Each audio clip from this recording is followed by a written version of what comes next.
今回も下関市の開発を進めていこう。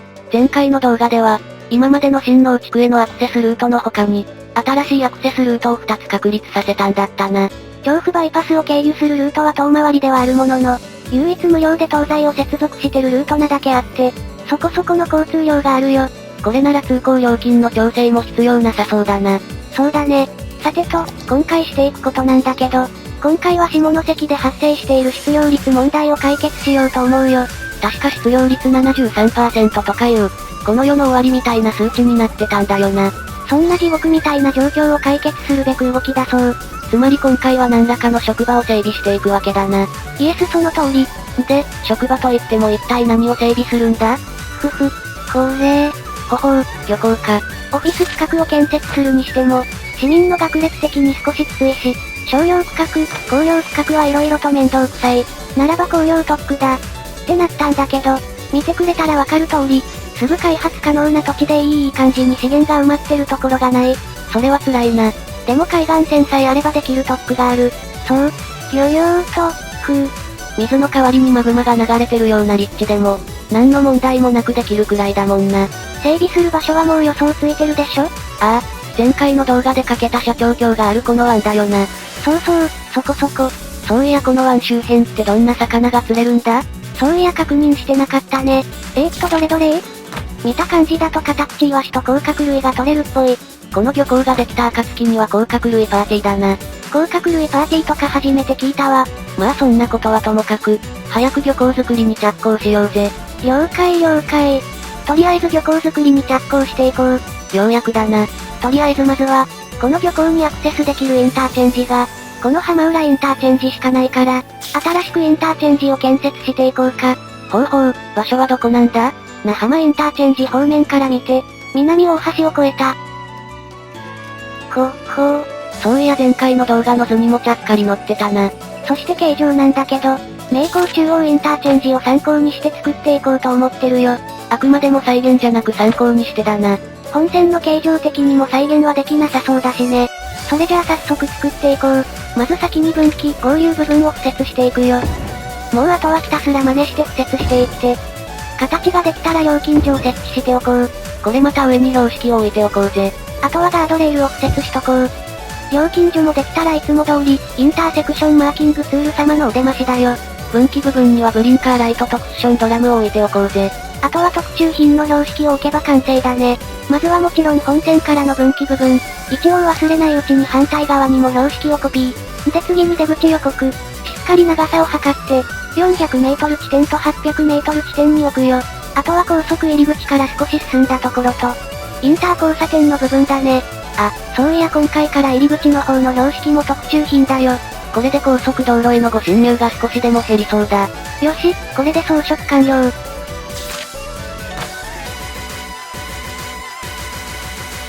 よーし、これでこの場所にアクセスできるルートが増えたな。これで漁港作りの下準備は完了。早速漁港作りに着工していこう。よし来た。まずは漁場となるあたりだけ少し高さを下げよう。こんな感じの二段運用で行くわけだな。見た目的にもメリハリがついていいと思うからね。そしてこういう地形に一役買ってくれるのが、このサーフェスネットワークくんとプロップのボールたち。どちらもこの街では初登場だな。これからよろしく頼むよサーフェスネットワークとボールくん。あっても先に一回漁港本体を置いてみよう。先にどのくらいのバランスかを確認するためだな。地形作ってから意外と大きかったとか小さかったとかになると面倒だからね。思ってたよりも大きい。もう少し小さそうな漁港にするか。これとかどうだ？もうこれ漁業する気ねえじゃねえか。こう見えてもこの港は、しっかりと漁港としての効果は持っている。ならいいんだがな。試しに何らかの道路を敷設してみようか。割とちょうどいい？そうだね、残りの幅はちょうど、家が2軒分の幅と同じくらいといったところかな。ならこの要領で西側に延伸していこうぜ。了解了解。とりあえずまずはウォールとサーフェスネットワークに頑張ってもらって。こんな感じになったよ。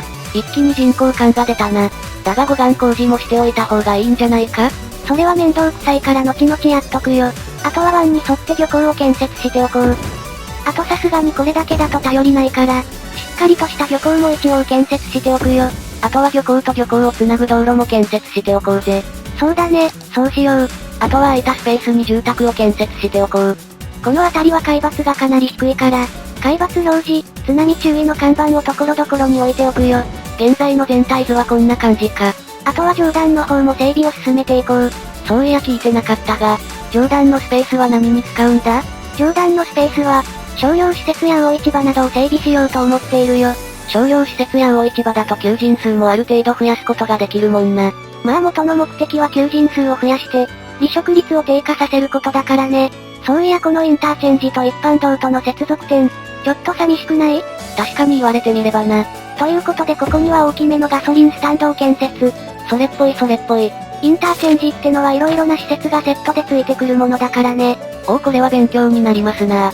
あとはここのループの部分の土地がもったいないから、なんか建てたいんだけど何かいいの思い浮かばない？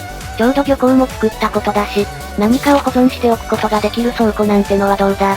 倉庫ならそんなに高さもないから、インターチェンジの見た目も損なわなそうだしね。ということでここには倉庫を建設しておくよ。とりあえずこの辺りまでは商業施設や住宅で埋めておいたよ。ここよりも奥は後々開発する感じだな。それじゃああとは、津波や高波から陸域を守ったり、海岸の浸食を防ぐためにも、防波堤なんかも建設しておこうぜ。なかなかに良きだね。そういや、まだ漁船のルートを設定していなかったよな。あ、そういえばそうだね。危うく忘れるところだったよ。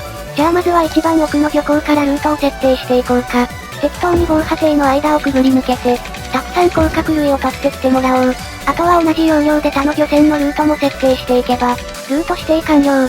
一番奥に見える漁船ルートはカタクチイワシ多めだな。まあさすがに甲殻類ばっかでもあれだからね。というか一つルートが指定できていないところがあるぞ。こいつは水が必要ですって出てきて指定できなかったんだよね。だから後でやっておくよ。それなら、一旦動きを確認するためにも、一度時間を動かさないか？オーケー。お、早速漁船が出てきたよ。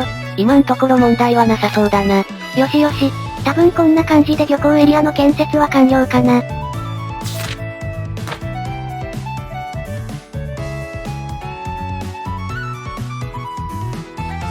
やばいよマリサ。現在大問題発生中。いきなりどうしたんだ？これを見て。はぁ？いやちょっと待て。ちょっとしか離職率減らなかったとかならまだわかるぜ。なんで 10% も失業率が上がってるんだよ。もうこうなったらあの手しかないか。あの手？私はこの漁港整備計画が、うまくいかなかった時のプランも考えておいたんだよ。それは頼もしいな。ここからプラン A からプラン B に移行する。その名も、工業地区整備計画。ほう。ここからはただただ工業地区を整備していく。場所は決まってるのか？どうせインターチェンジも建設したことだし、漁港エリアの隣にしようと思うよ。というか特区じゃなくて地区の方を整備するんだな。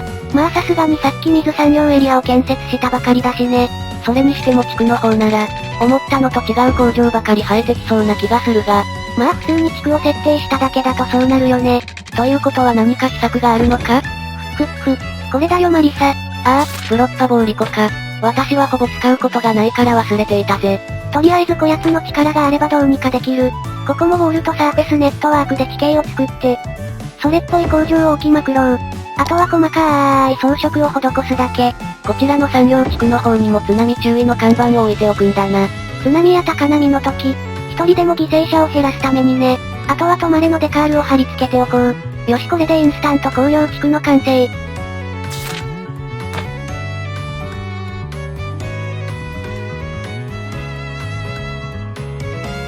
さて次こそは離職率減ってるかな。というか減っていてくれ。ねえマリサ。失業率が高いことって良くないと思う？良くないと思う。いや即答すんなや。まあでもさっきみたいに失業率が上がったわけじゃないし、むしろ下がってるからいいでしょ。この問題は時間をかけて解決するしかなさそうだな。よし、それじゃあ今回最後の望みということで、魚市場と水産工場を建設していくよ。魚市場と水産工場か。そういや漁港の上段に魚市場建設するとか言ってたが、あれって結局どうなったんだ？土地が狭くて建設できなかったからなかったことにしたよ。はいそうだったんですね。とりあえず魚市場と水産工場地帯の場所を決めよう。現在建設可能な場所は、工業地区側の端か、調布南インターチェンジ交差点のあたりといったところだな。そうだね。工場地区の端側ともなると、トラックが漁港沿いの道路を通過することになって、渋滞を引き起こす可能性がある。よって、魚市場と水産工場は調布南インター交差点の南側に建設することにする。となるとこの辺りだな。工場の規模によっては土地が足りなさそうだが大丈夫か？そうだね、その懸念がある。だからここには小規模の魚市場と水産工場を整備しようと思う。そして土地が足りなかった分は、浜浦インター近くに建設することにする。確かに浜浦インター近くなら、釣れた新鮮な魚の輸送を高速で行うことができるな。それじゃあ決まりだね。まずは水産工場の方から建設していくよ。交通量がかなり増えそうだから他の交差点とは少し離したところに建設。そして同じ水産工場を2つ建設。どや出ましたどやー。これで水産工場は完成。あとは魚市場の建設だな。そうそう。ちなみに私、近未来的な魚市場をご用意いたしました。近未来的な魚市場？これ。おお、かなり先進的な見た目だな。しかしそんな見た目とは裏腹に、この魚市場では33名の労働者が労働しております。皆様もぜひお越しください。今ので行きたいと思った方はぜひお声をお寄せください。まあ絶対いないだろうけど。あとは仕上げにネットワーク型のパーキングロットで駐車場を作っておこう。あとは適当にガードレールを敷いてみたり、植樹をしてみたりしよう。駐車場も装飾を忘れずにだな。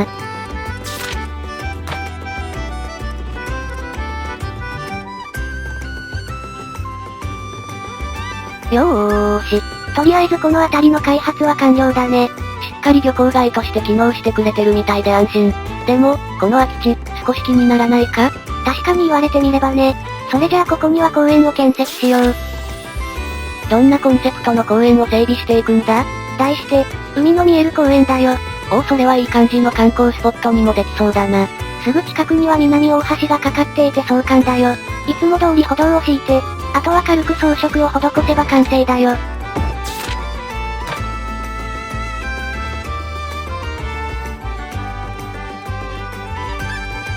どうだいこの景色は？なかなかいいと思うぜ。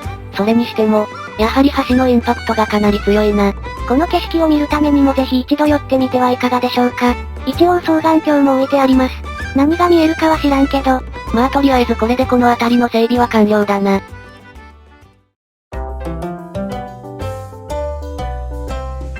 海の見える街づくり。それじゃあ今回したことのおさらいでもしようか。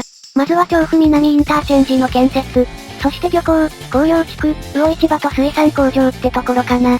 今回の動画では産業を強くした感じだな。結局失業率は 1% しか減らなかったけど、この町の産業が活性化されたことは確かだ。ただその影響で、高速の交通量が増えてしまったみたいだがな。確かにこれ以上の開発に耐えられるかわからないね。でもご安心あれ、産業本線が伸びてくるらしいからね。ただ沿線の開発をお願いされたよ。そうなんだな。で、ルートや駅の場所は提示されたのか？北山港道路に並走してきて、一度この辺りで北山港道路とはお別れ。そしてこの産業地区の東側に駅を建設。それでここで終わりだよ。需要的にここから先は後々延伸するってよ。そういうことな。それにしても大変な仕事を任されてしまったものだよまったく。とりあえず次回は駅前を除いた沿線の整備を行っていこう。